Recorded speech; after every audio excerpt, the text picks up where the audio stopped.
He would give you the shirt off his back.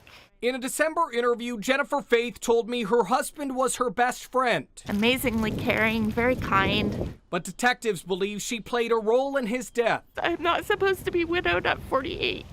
In early January, police arrested her ex-boyfriend, Darren Lopez, and charged him with murder. Detectives say they recovered the weapon he used, proving he drove to Texas to kill Jamie Faith. Court documents reveal during the month of the crime, Jennifer and her ex texted and called more than 14,000 times.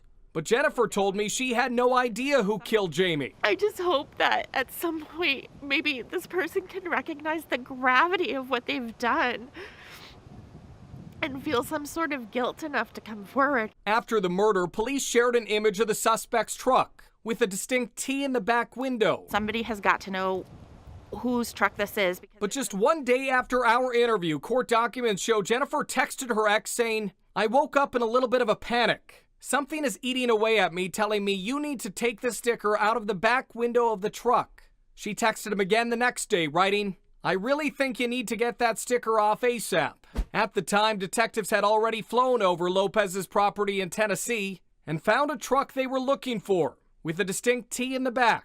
Now Lopez is in jail on a murder charge, and Jennifer Faith is charged with obstruction of justice.